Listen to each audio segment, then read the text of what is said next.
So I'm happy to have this opportunity to give a presentation here. And in fact, I had to laugh a bit when Thomas gave the presentation, because we seem to be connected somehow, or he has seen my slides or vice versa, because you will hear some statements exactly the same way as Thomas was giving it. So I'm glad that, we have some agreement here. But let me give you first a small introduction to myself.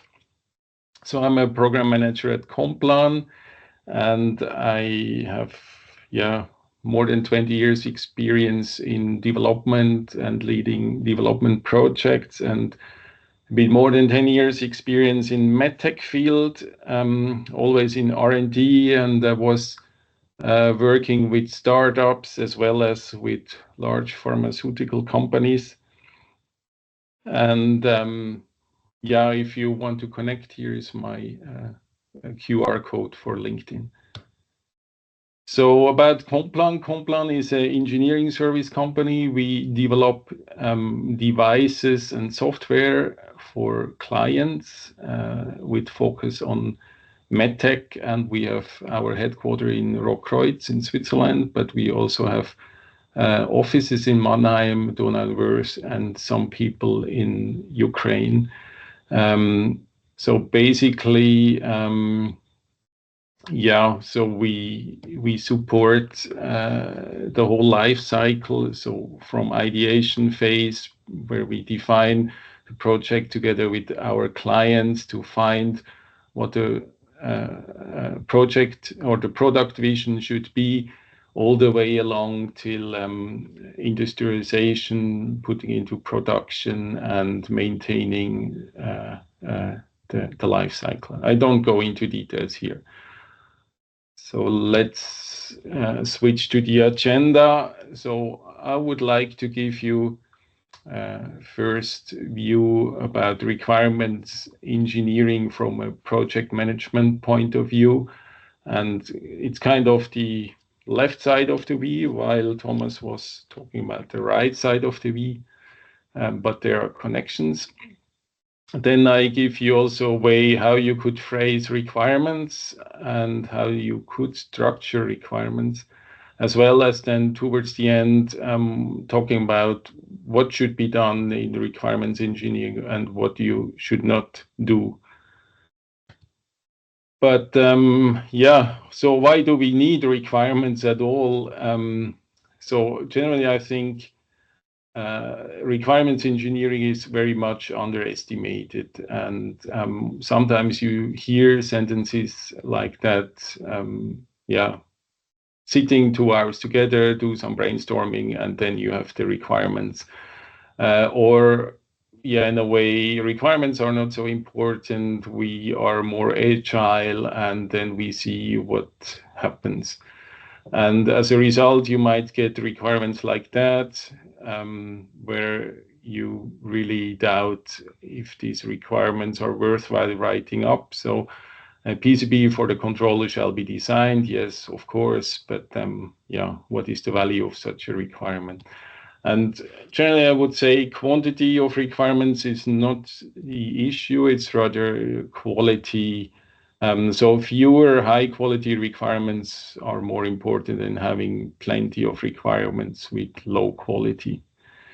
And here I would go into two extremas. They're a bit extremas, but somehow happening in reality as well. So sometimes extrema one, you start a project, you receive a book of requirements from your client or your sponsor, and if you and your team look a bit deeper into what is written there, you see it's actually specification rather than the requirements. It's very much in detail, and I would even say over-specified. And that can happen if a similar project was already done at the client and he more or less wants to have the same but different, and then hands over all the documents. And statement is, yeah, everything should be clear because everything is written up. But what could be the psychology behind that? So maybe it could be that the sponsor doesn't want to spend time for this project, just handing it over and then see what happens, or tries to de-risk everything by giving lots and lots of details, or even avoid changes, thinking with all the details. He can think of everything and then avoid changes throughout the project, which is in fact a normal way in development. It belongs to development. So in fact, what happens then, the whole team is overwhelmed. You don't really understand the purpose of the product, and it's really hard to distinguish what is now important and what is not, and you cannot see the forest for the trees.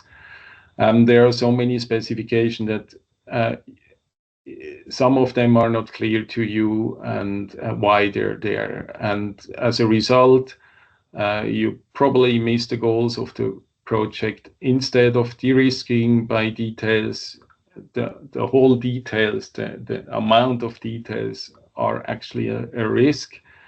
You lose the oversight, you get lost in details, and you don't even dare to change anything because you basically don't understand the full picture.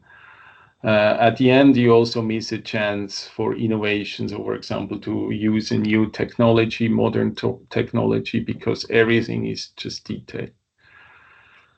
So that's, let's say, one extrema, and then you have another extrema, just the opposite, where the project should start without having a vision. The scope is not defined. Manager wants to kick off and to see immediate results. And maybe you hear something like, we don't have time for requirements engineering. That's a real life statement I've heard. Or everybody actually knows what he or she should do, so we don't need to write requirements. And psychology might be here again, saving some money, doing shortcuts by only investing time into things that are considered valuable, and obviously here requirements are not considered valuable. And I would even believe a lack of understanding how project management works. Then in fact, the team doesn't know what is actually needed. What are you doing if you don't know that? You start somewhere, you do easy things first, and as a result, again, you miss project goals. Instead of de-risking a project, you just postpone the important discussions to a very late stage. You will have unnecessary development loops. And last point is, actually you might get very quick results first, but because it's unstructured, it will be penalized tenfold latest during verification. So I would like to show you one of my favorite curves. It's from a PMI, and everybody knows this curve, I guess. So at the beginning of a project, risks are high, uncertainties are highest, and cost of changes are low. And although everybody knows that, I would say fewer understand it, and even fewer really consider that. And what should be actually done? I mean, you should, early in the project, you should identify the technical challenges, not only the technical challenges, but generally what is known, what is not known. And then you have, from the project management side, you have to prioritize those. You have to free time to invest into finding out how to solve these challenges, how to deal with these risks. And requirements engineering belongs to that. So you might know lots of requirements, but for example, you don't know tolerances, or you don't know timings that you need to satisfy, and you have to invest time to find that out. So that's why it's called engineering, requirements engineering. So why should that be done? Again, to avoid unnecessary iterations. And why is it not considered more often? I basically just can guess and see what happened in the past. I believe that many companies don't reflect at the end of the project properly why costs were exceeded. Maybe they say, yes, requirements were not clear at the beginning, and that's why we had additional loops. But then maybe that's it. And getting back and say, okay, let's invest more time into requirements engineering before we just run off. Yeah, that could be one point. And then maybe you have even learnings in the lessons learned, but it's not fed back into the processes properly. So they just end up in a drawer somewhere, all these learned lessons, but the next project forgets to open this drawer and takes out your learnings. And another point could be that basically just people are not there anymore who have done all these learning curves. So getting back to requirements engineering, how much time should be invested to really add value? And we've seen these two extrema. One is where you don't spend any time in it or very few, and then too much where you get overwhelmed. And I usually say here, really plan as far as you can. If you don't get to a really hard end, just plan as far you can. It doesn't mean you cannot change it anymore, but just think further and think in scenarios probably. Don't get stuck in sprint thinking, in 2 weeks thinking. That won't be successful. But if you do that, you can recognize what you can control and what you cannot control. So, for example, if you work with suppliers, you cannot fully control them, or if you use a component that is not 100% specified, then maybe you need to characterize first that you really can control that. You see the risks. You should identify if they are ambiguities. And basically, it's really important. It's the biggest takeaway that you know what you understand and what you don't understand, and invest time what you don't understand.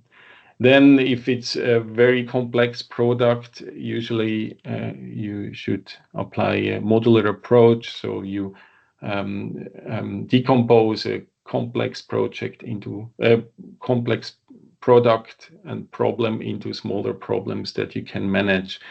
And one thing you can apply at a very early start of a project where you don't know details, for example, you don't know timings, or you just know the overall timings of something, you could work with this technical budgeting that you assign based on your best guess timing budgets, such that you meet the overall technical budget. Again, it's not to have everything straight at the very beginning. It's to be aware what is not understood and to get started somewhere with best guesses, and you have to correct over the evolvement of the project. What I want to show with this is, so to give these priorities and to put the emphasis on the right thing, that's a kind of a project management part, and everything is intertwined, and that impacts your requirements, and requirements impact the architecture, vice versa. And then, of course, architecture triggers risks and so on. So there are several processes that are intertwined and needs to be considered. So what should we then get out of product requirements? Eventually, the product requirements should describe the product, and it's also to share a common understanding of the scope and the overall functionality of the product. It should, of course, reflect the stakeholder needs, and covering the entire product life cycle. So not only the use case, so the actual use, but maybe also production or maintenance or disposal, things like that. Then it's also kind of a contract for verification product acceptance. So if requirements are not good, then probably your verification won't be good, and maybe the product is not accepted by the customer, because usually a customer is not so much into requirements, just wants to have a working product.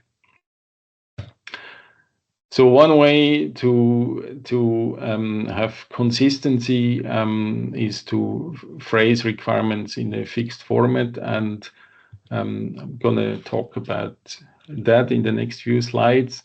So what you see here is the well-known V model, and we have stakeholder requirements at the top as usual, and they are validated, and then product requirements are derived from stakeholder requirements. And in the stakeholder requirements, we define what the right product is. So we do the right things. And usually, we've heard that today already, you can validate that with usability studies or clinical studies. And then on the product level, you do the things right. And you test that with system tests, unit tests, and so on. That's well known. And of course, you could do the things right for the wrong product. And that's what you need to avoid. And that's why we talk a bit about stakeholder requirements.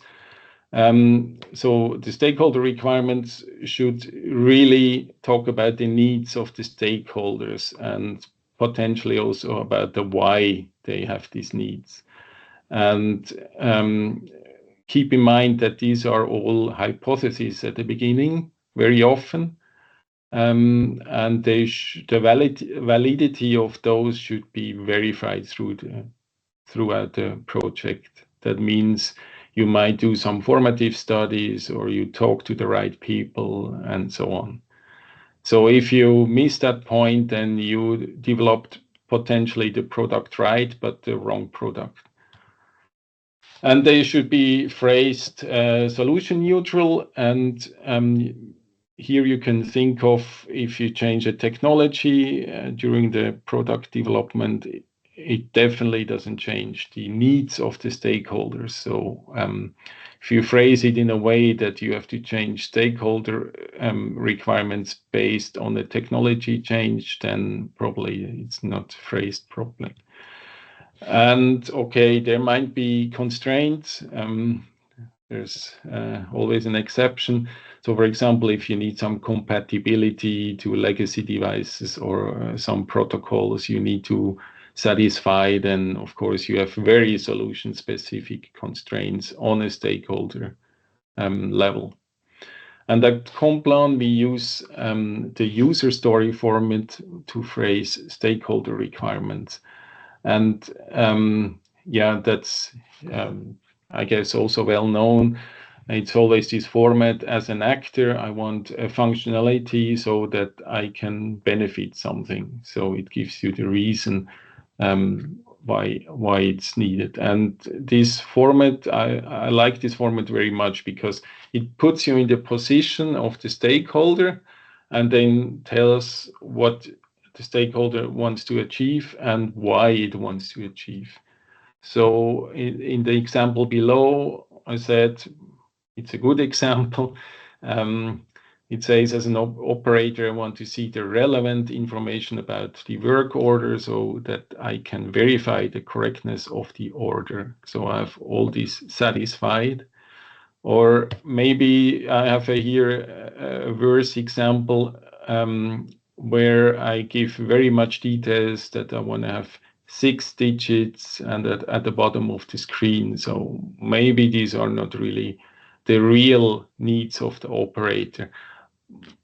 But if I look at it, maybe the bottom of the screen has some importance, and if I dig further and talk to the operator and so on, then I find out, aha, okay, he does something on his desk, and he wants to see the information at the bottom that he doesn't need to move his head all the time. So yeah, so as said, always hypotheses that need to be checked with reality. So then if we derive product requirements, we use a different format, and how should that be formulated in general?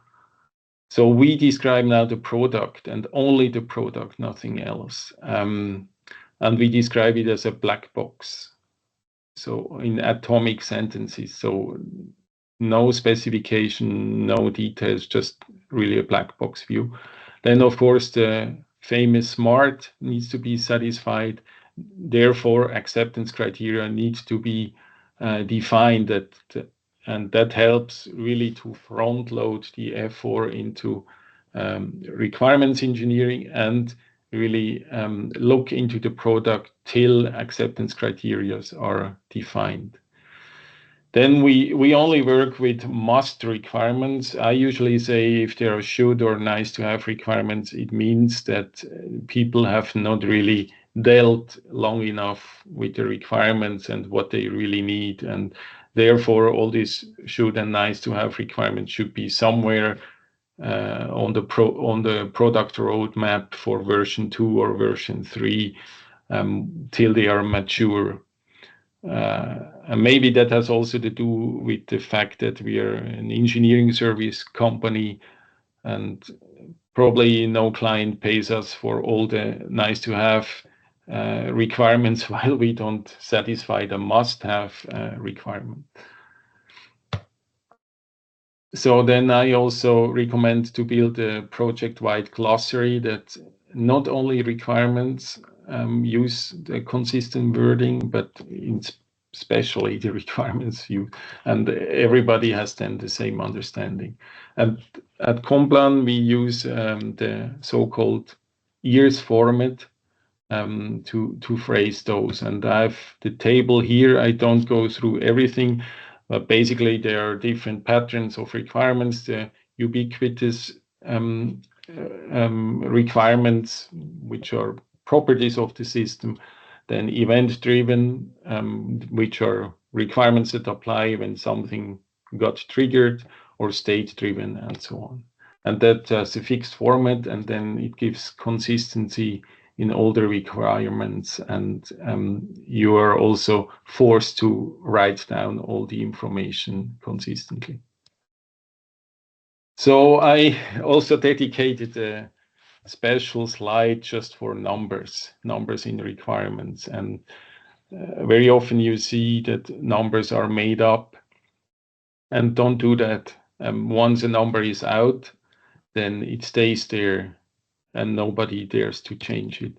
So each number needs justification, and maybe you need to derive the actual number from somewhere. And this is the engineering part of the requirements engineering. And even if the exact number is not relevant, please put a remark there why it's there. And for example, if you have timeout somewhere and you have an acceptance criteria that there should be a timeout, usually it doesn't matter if it's 10 seconds or 15 seconds or something. So just add a small remark that is arbitrarily chosen, and that means you can change it anytime. And I have a real example for that. So we have developed or are still developing a mobile app to read out the temperature of a smart watch. And in the discussions, I had this sentence, or somebody said, we have to define a maximum time that when we trigger from the mobile app to read out the temperature from the smartwatch, then there should be a time limit for that. And let's put 200 milliseconds for reaction time. And basically, I had to be quite strict here and say, no, we don't do that. And why? don't we do that? Because we don't know the mobile phone type. So there might be very old phones, not enough or very low performance. You cannot control that. Then you have a processing time on the smartwatch. You cannot control that either. And the channel quality is also not known. So how can you then define that just like that, just out of the blue, you say 200 milliseconds? And then the question is also, what would be the verification effort to measure this 0.2 seconds and the added value? What if the measurement tells you 220 milliseconds? Is it then a fail? You just made up the number, now it's a fail. It just triggers a lot of unnecessary effort to measure it, to discuss it, and so on and so forth. So instead, I said, we do nothing, we don't define it. And since they are a formative study, let's ask user whether the reaction time is satisfactory or if they think it's too fast or too slow. And up to now, we haven't defined it. And there were already 2 formative studies and people were fine with that. Okay, now you might say, but it's an easy example, maybe it's very serious and we need to have a time limit. But then let's put again this technical budgeting in where we would say, okay, the mobile phone itself has 100 milliseconds and the watch has 50 milliseconds and whatever.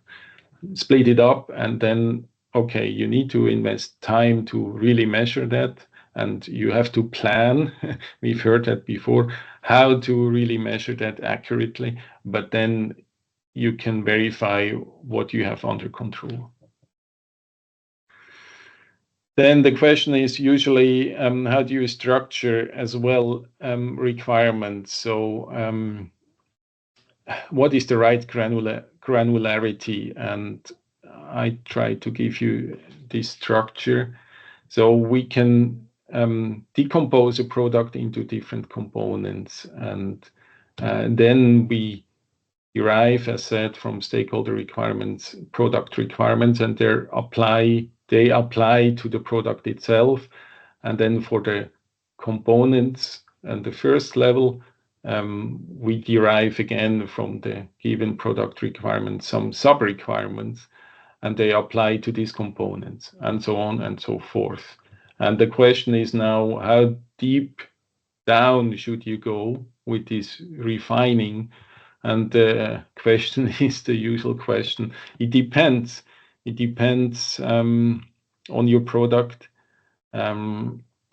Eventually, the architecture and the granularity of your requirements should fit together.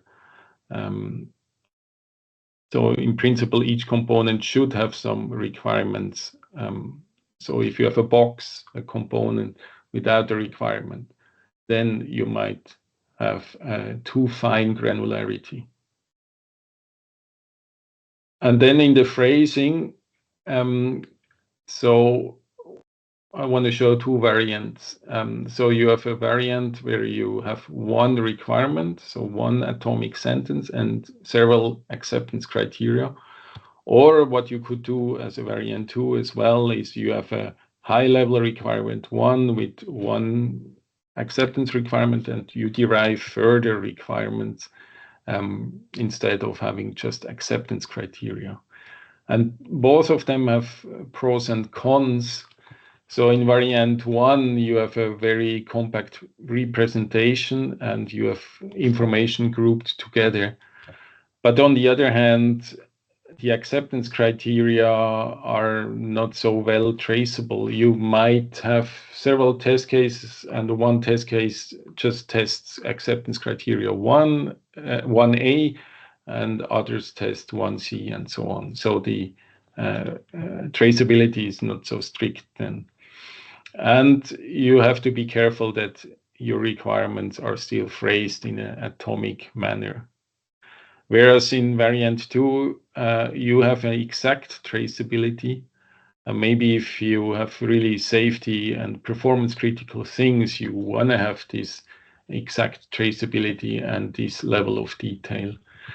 But if you break down requirement 1 into sub-requirements, then maybe it becomes a bit academic task that you have to kind of come up with good phrasing of these requirements. And how can you make the acceptance criteria of the high-level requirements meaningful? And here, recommendation is to use both variants, and emphasis on variant 1 and variant 2 for really critical and specific things where you really have to be careful and pay attention that it's really, really working. As an example, maybe I brush through a bit. So I have one requirement for a reliable transmission, and I want to have a CRC. I want to read back parameters that I've written to read back to check whether they are okay. And if not okay, then I give visual and acoustic feedback. So I have 3 acceptance criteria. I could phrase them in a different way, that I have a requirement 1A instead of acceptance criteria 1A. I have a requirement 1B to read back the parameters, and I have C for the indication. But then the question is, acceptance criteria 1 for the high level requirement, what should I write there that we really add value? Should I just say a disturbed transmission indicated to the user as a general term, or should I say if all the sub-requirements are passed, then the overall requirement is passed and accepted? Yeah, so you have to see and find a way here. How do you want to do it? Maybe you even leave away the acceptance criteria because you implicitly say all sub-requirements need to be satisfied. So it's really up to find the right way here. So to conclude everything, some do's and don'ts. Do's, atomic phrasing of requirements, really one sentence. Said that before. Focus on the function first. Don't get lost into details that you might not know yet. Really define your product on a functional level first. Always justify numbers.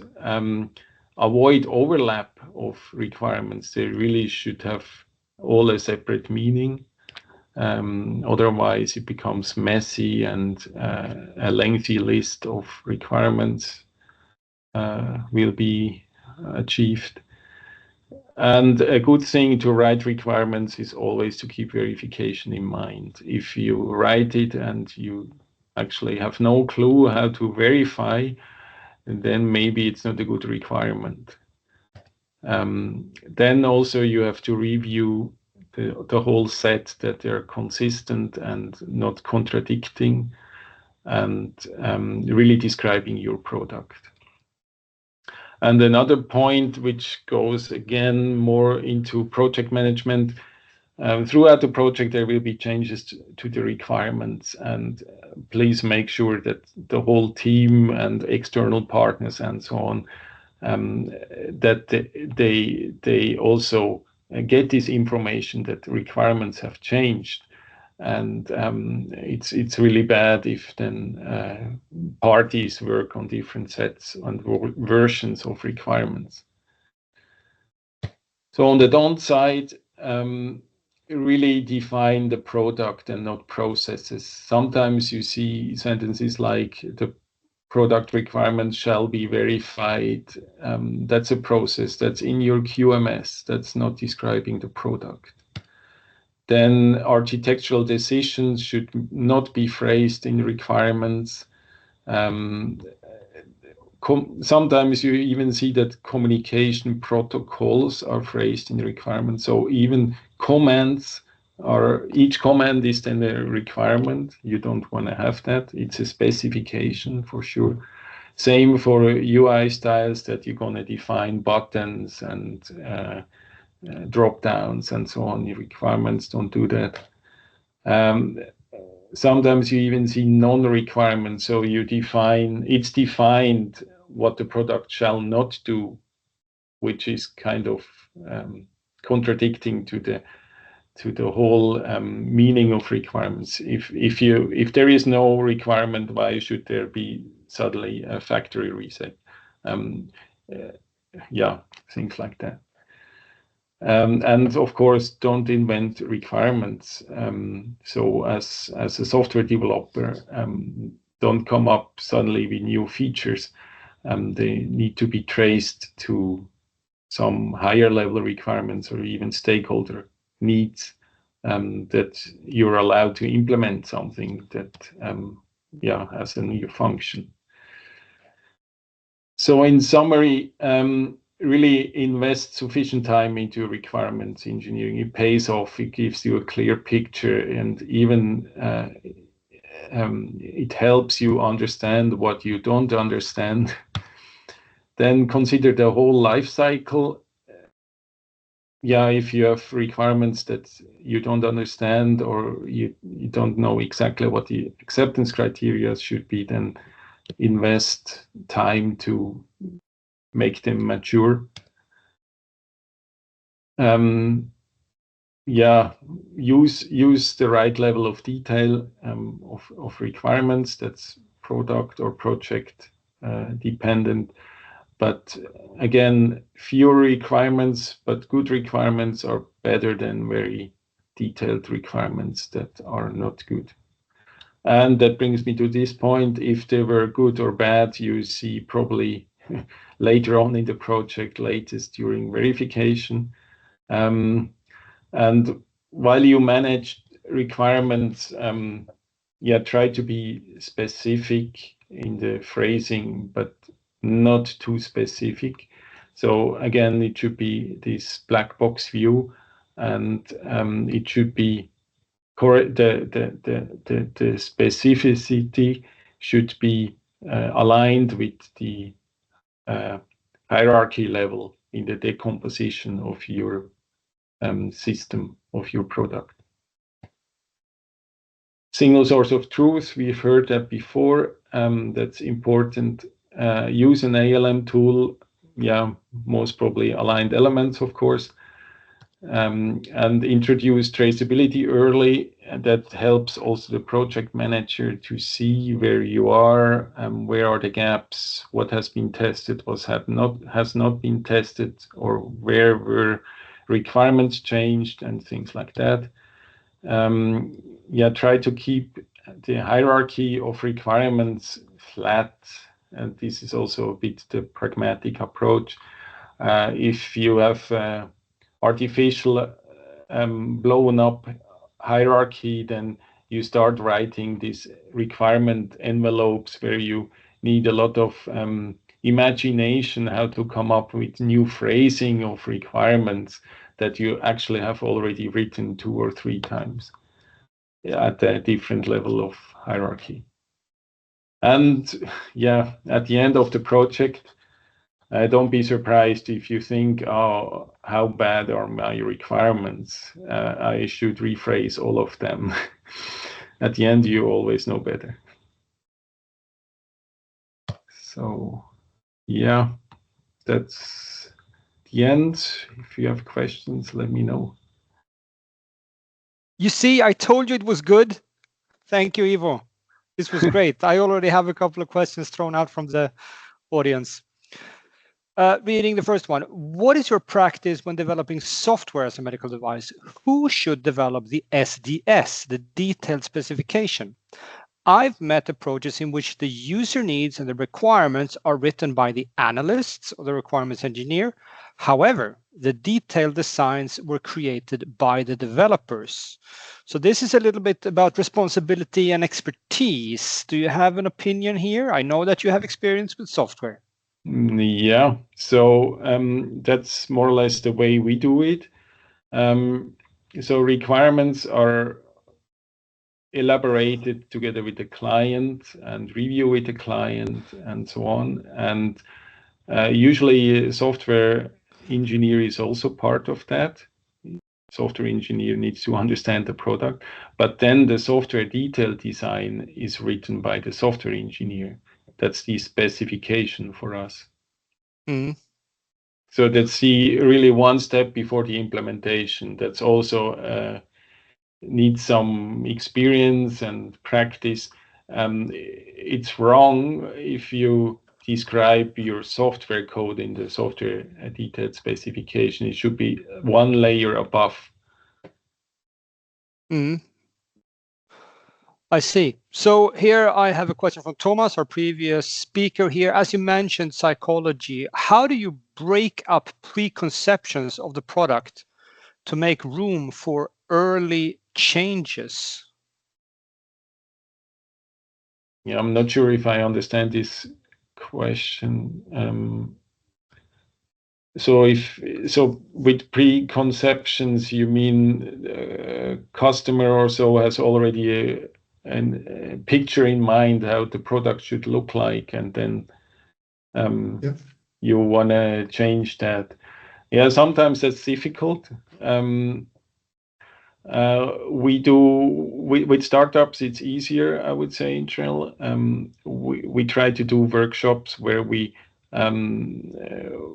really go a bit away from the product view, more to the user need view, and then try to find a way and convince what should be the best approach for them.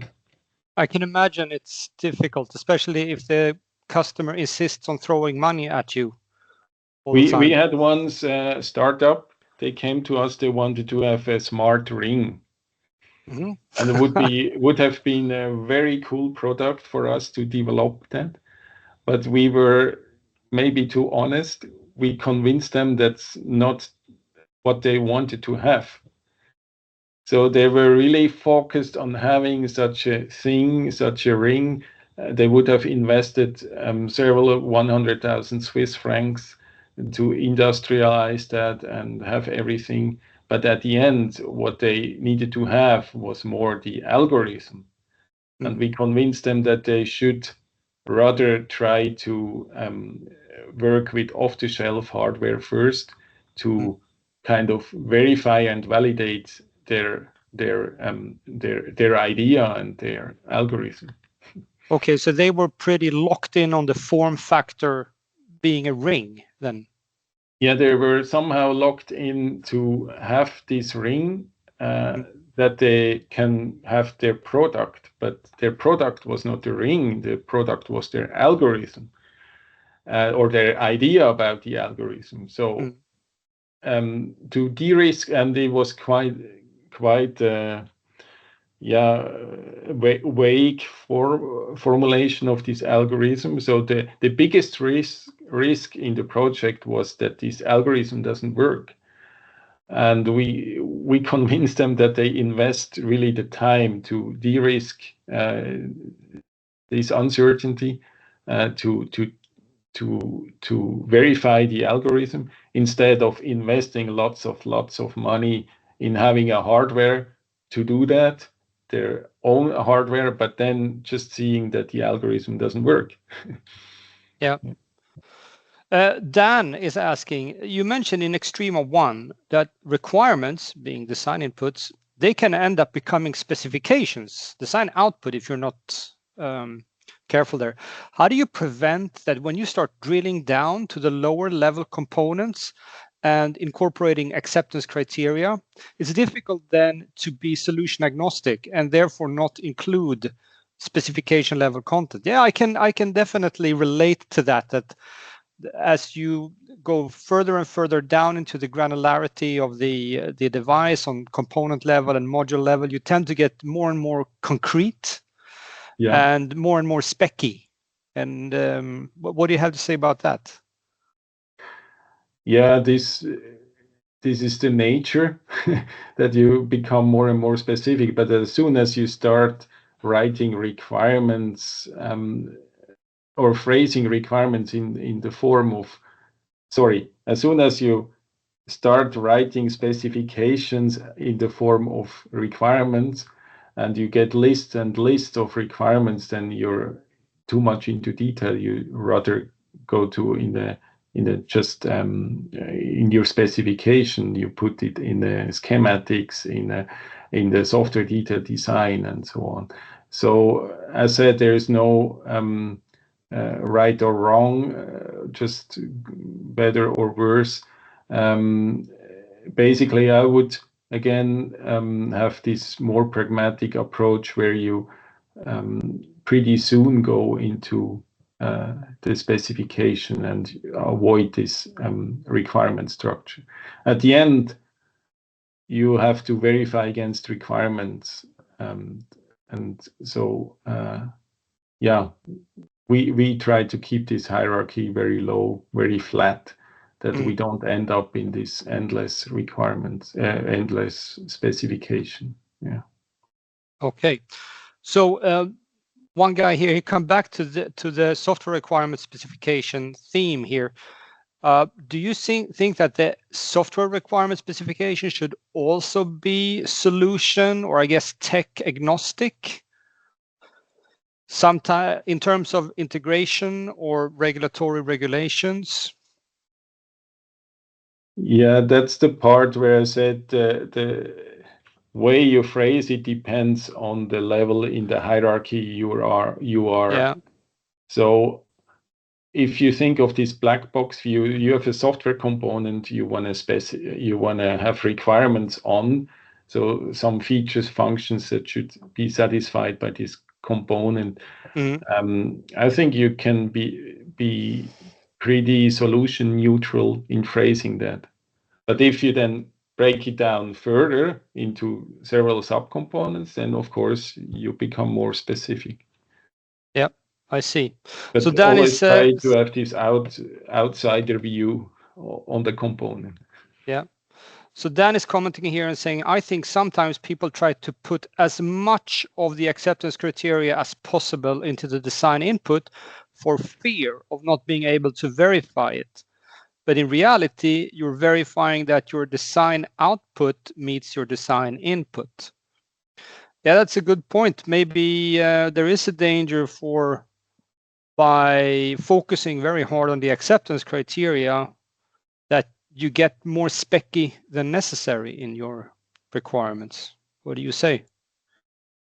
I can also agree on that, but for example, you don't need to define how it should be. So for example, if you have a warning, you could say as acceptance criteria, there should be a red LED blinking.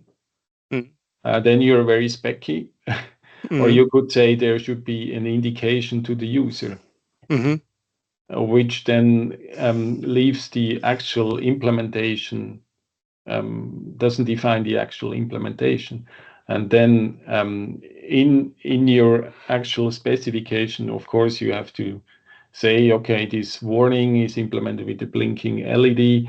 And in the verification, yes, you will check that this is the case. But on the requirement level, you would just say there needs to be an indication. Yeah, I see what you mean. All right, everybody, they keep throwing stuff here. Yeah, people have opinions, which is great. Yeah, I mean, that's based on my experience, on Konplan's experience. You can have totally different views. Yeah. Yeah. So from today, Ivo is going to be your requirements management go-to guy. And I suggest that if you feel that there is potential to improve on your requirements, then reach out to Ivo and his team. And I'm sure he'd love to take a look at it and see if you can. Now the camera came back. Yeah. Before the icon was grayed out. Now it works. Yeah, Mr. Signal Processing did it again. That's brilliant. Okay, thank you very much, Ivo. I hope that you will be here and sharpen your skills many, many times in the future. It's always a pleasure to have you on here. Thank you very much.